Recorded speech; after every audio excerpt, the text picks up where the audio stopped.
Ambassador Sajjanhar, your take whether India is the mother of democracy, genuine democracy. You know, Salman Soz, his party has won Karnataka, and he says that's not genuine, or in his words to the effect that that's not genuine democracy, just because free, fair and impartial elections may have been held. But Ambassador Sajjanhar.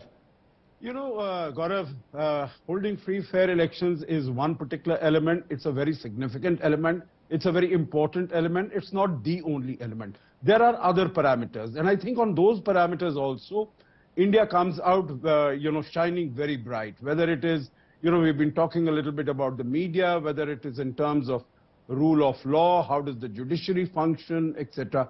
I think all of that.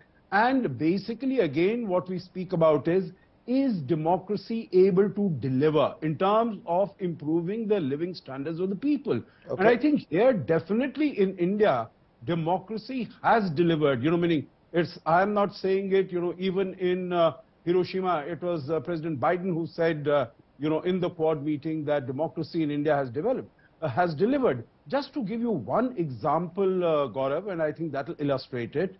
We were number 11th on, as far as our GDP is concerned in the global rankings in 2004. In 2014, we came down to ranking, we were 10th largest, today we are the fifth largest economy. We were the 11th largest. Yes. Then in 10 years, we became the 10th largest. Today, we are the 5th largest.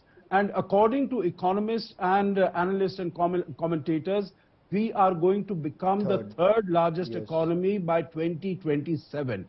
And that means that the economy is growing and this prosperity is being shared amongst the people.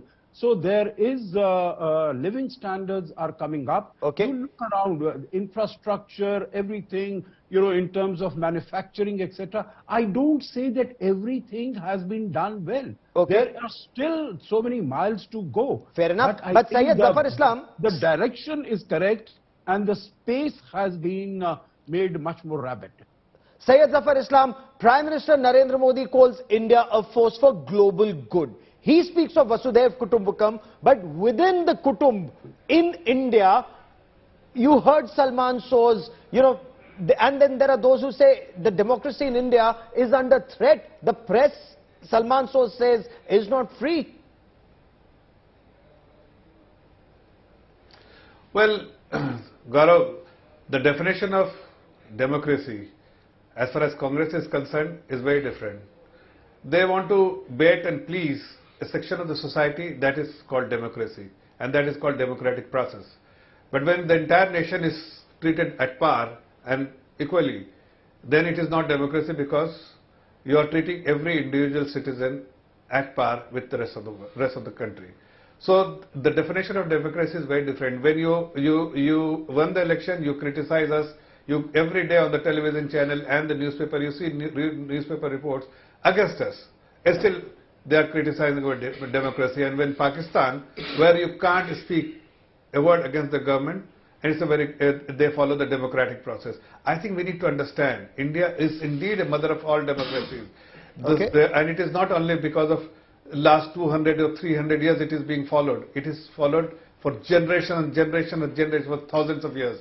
And nobody can ever question the democracy of India, because it has become, or it was a template, and it is a template for the world to follow when it comes to following a democratic process. Okay, so Salman Soz, you want to respond like to, you want to respond, any other political leader, criticize. No, let me just complete. When people like Salman Soz, or for that matter any political person, criticizes, we understand that is not they are criticizing the democratic process or the democracy which is being followed in the country. It is just the lust of power, and they are out of power. That's why they have to make this kind of a statement to malign our own nation, to give a bad name to our country, and criticize the Honorable Prime Minister, who has become an icon for the rest of the world to follow as a leader, which is so evident in today's community or in Kudos Arena in Sydney, that how people liked. Response Salman Soz, direct allegation that democracy for the Congress, according to Syed Zafar Islam, is minorities first or Muslim first is perhaps what he was trying to say, an appeasement of some, not all. Frankly, I don't really know why, Zafar, you would bring Muslims into this, and why you. I mean, is it the BJP's policy that you have to hate Muslims? Is that the policy? Why do you do these kinds of things? Do not talk like this. You're a I Muslim never said yourself. Muslim. So I mean, I never said Muslim. The point is, that's what. No, I didn't say Muslim. Gaurav said Muslim. I said this policy is very different. Gaurav seemed to be said that he was. That is his discretion, but I didn't mention. But yes, you have a flaw.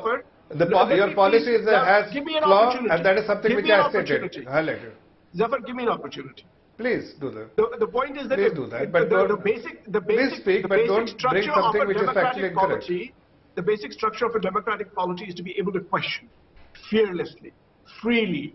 That is what democracy is. You cannot say, you cannot question whether India is this or that. We are when we ask questions, this is because we believe we have a better way, not because we think that your method is that anybody who raises a question against your favorite person, against this personality cult of Prime Minister Modi, then you're being anti-India. That is what the BJP tries to tell people.